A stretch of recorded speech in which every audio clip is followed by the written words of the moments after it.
Hey guys, Kyle here, Kyle the Death Knight of Anime here, bringing you my review for My Hero Academia Season 2, Episode 14. It's finally back, guys. The My Hero Academia greatness is back. And I guess to start off with, I should start talking about the opening. We got a completely new opening in this time around with the visuals and the song. I'm not gonna lie, I'm a little sorry that the song was. I was in the beginning. I was a little sorry that the song kind of was replaced. Like it's a good song, but I do kind of like the hype and jump up hype the hype hype sound of the previous song. But the more I thought about it, the more I realized this song definitely fits a lot more because it matches the somber tone of the shitstorm of feels we're about to go through in this arc. Like, trust me, we are gonna trust me for anime onlys. You guys are gonna go through a shitstorm of feels in this arc. And but yeah, I guess I guess in a way it was one of those replacements that is working to the it's going to work to the advantage of the of this arc, I guess. Um, and top like the biggest thing, but the biggest thing in this particular episode is we first got introduced to to All Might's teacher, Gran Torino, and honestly, like this entire episode, it was focused on a lot of subplots of focusing on what the other UA students are doing for their internships, but it was also focusing on the main focus of it was on Izuku and Gran Torino, and Izuku basically trying to master his one for all power. And one thing I took right the first thing I took out of that training with Gran Torino is Gran Torino was right on the money. All Might fucking sucks as a teacher to Izuku. I mean, when you think about it, what has All Might done basically in regards to training Izuku other than give him some advice? Izuku has based everything Izuku has learned about one for all up to the point even before he was up to the point when even before he went to Gran Torino was that was he learned all on his own. All Might at the end of the day he had nothing to do with it. He was just All Might just sort of, hey, I'll give you a little advice and go on your own, which is understandable, I guess, in its own way. But really, Izuku, but in this particular instance, like with Furunsha, a power as iconic as One for All, a power that has the ability in order to change a power that has the ability that has such significance to the plot. You definitely need a little more hand. There are times where you definitely need a little more hands-on treatment to this one, I think. Um, and like I said, another part of this was focusing on a lot of what the other students are doing for their internships, and we definitely see Ida. We One thing we definitely see is Ida in his internship, and one thing right off the bat about Ida is he's going down a path that's not very hero-like.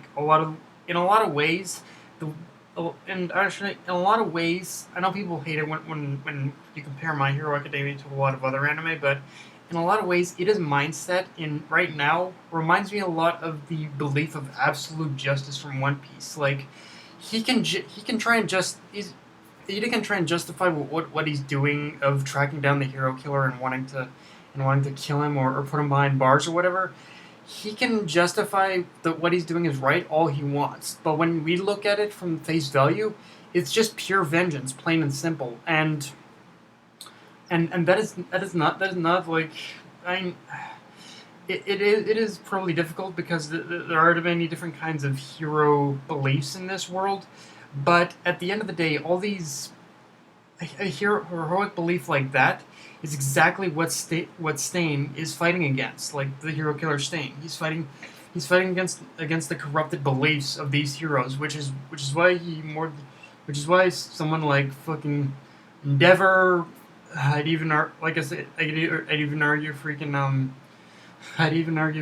Mount Lady, like all these heroes that only care about only care about following these rules and only care about the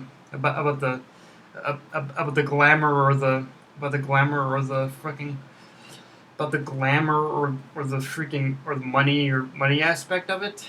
It's exactly what he's fighting against. And none of these people are none of these this current none of the like putting the UA aside. None of this like current, I guess, generation of pro heroes. None of them are doing it for basically the reasons of just being heroes, and that's and Ida himself is going down kind of in that realm right now. But I have a feeling that by the end of this arc, he's gonna have a whole new perspective on it. I believe.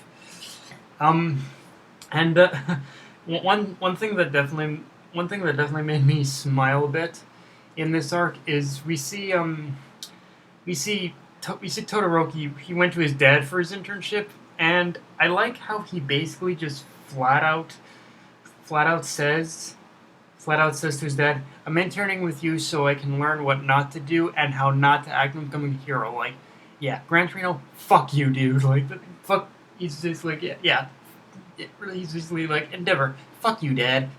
Endeavor, he's basically like, yeah, fuck you, Dad. It's like, yeah, like that actually had me kind of chuckling a bit. Like, Endeavor, he does not respect you for shit. He's only doing it just to see what kind of hero he can become with he can become when he looks at you as one. It's like, yeah, and Todoroki, let's face facts. And Todoroki is a fan favorite, so let's face facts. It isn't going to be hard for him to become a better hero than his old man. Honestly, like it's going to be fucking. It's going to be just amazing to see when he finally becomes like a true pro hero. Like, yeah. Another thing that was interesting in this episode is that it is, like I said, Izuku was the main at the end. Like, there were a lot of subplots going on, but Izuku was still the main focus, and I like how Izuku how one thing that it did in this episode is it was combining Izuku's. This episode used Izuku's his brain and his knowledge to pretty much his advantage. Like, he was with every attempt that Izuku did, every attempt Izuku did in this episode, he was getting closer and closer to, in order to mastering his one for all quirk. Even when he was trying and failing in order to climb up that wall, he was still working closer and closer, because if just from the fact that he was able to do that multiple times already showed that he had a basic get-go understanding of how to use his quirk without even damaging his legs or his arms or whatnot. And let's, in a way, I'm not gonna do any manga spoilers here, but let's just say that whole thing with his legs, guys. Let's just say it is actually gonna prove to be a lot more of an interesting plot point than you guys realize. Actually, looking back, it made me realize how much more of an interesting plot point that is, actually, with him jumping up and down like that, jumping up and down on the wall like that. And just like at the end of the episode, we of course see that Izuku has taken the next step towards mastering One for All. Like, I think has taken the next step towards mastering One for All, because he was able to he used a I like how this show is using everyday and mundane things in order to get its message across. Like, with the it's because of a microwave treat that Izuku was able to understand that in order to truly get a handle on one, in order to start getting a true handle on One for All, he had to keep his power on all the time. Like, he did it was it he in order to, and I think and from that last bit in the episode, he basically he was able to keep.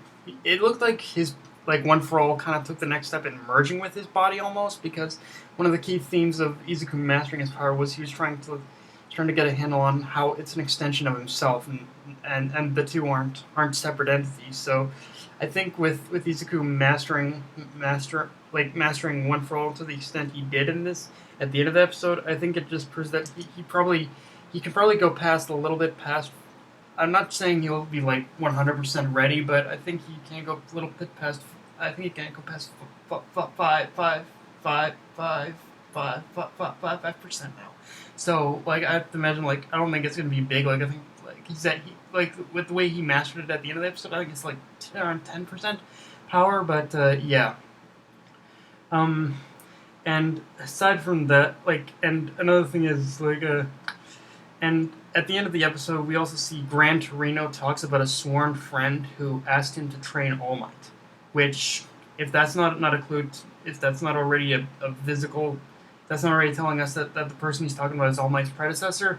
I don't know who is, because like the first thing that popped in my head when I saw that was, oh, that person is All Might's predecessor for sure, and probably the one who taught him how to, and the one who taught him alongside Gran Torino how to be a hero.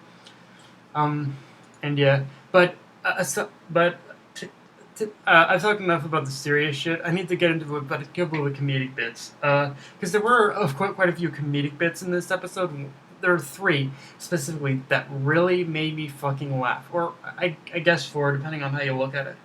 The first scene is where Best Genius just basically was talking to Bakugo, and he put the smackdown. He burned Bakugo and verbally burned him. Like, he verbally burned Bakugo in this episode by saying, look, you have the skill, you have the skill in order to be a hero, but you don't have the fucking mindset and the mentality.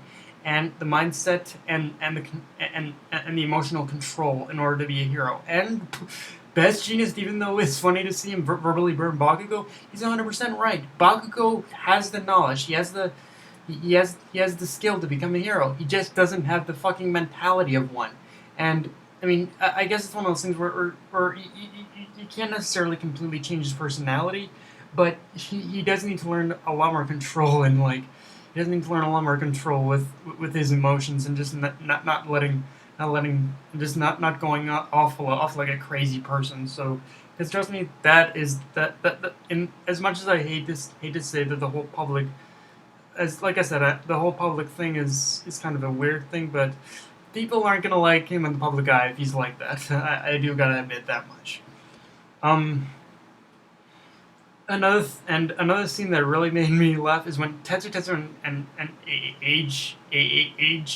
when you see that Tetsu and Ijido or Red Riot got accepted into the same agency. And to me, the first thing that screamed out to me when I saw that scene was best bromance ever. Like those two are like the hard. They have hard. Their quirks are hardening and steel. So you know what?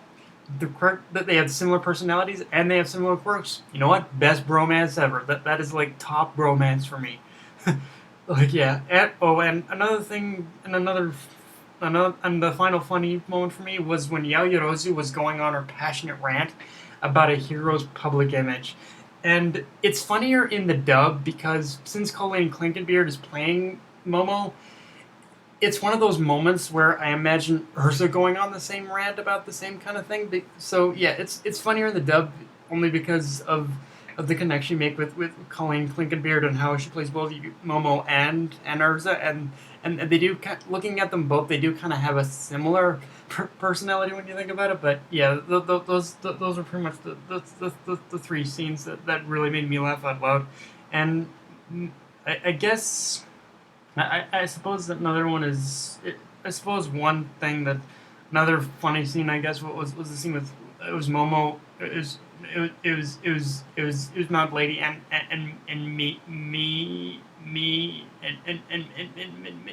Mineta, because Mineta, we know him, he's a pervert, so obviously he would go for the person with the biggest jugs. But like yeah, like it wasn't that was okay funny, but yeah, it was funny for what it was, I guess. But yeah, guys, this this episode was great. If there's anything I have to say about this episode, is that it was a huge plot dump. That there was a lot of shit going on, and trust me when I say it's gonna all come together. Like we even see Stain in this episode, and he's plotting some. He's gonna be plotting some shit from in this arc. I can guarantee you that. But yeah, guys, that's my review, and I'll see you later, and I'll see you in the next one.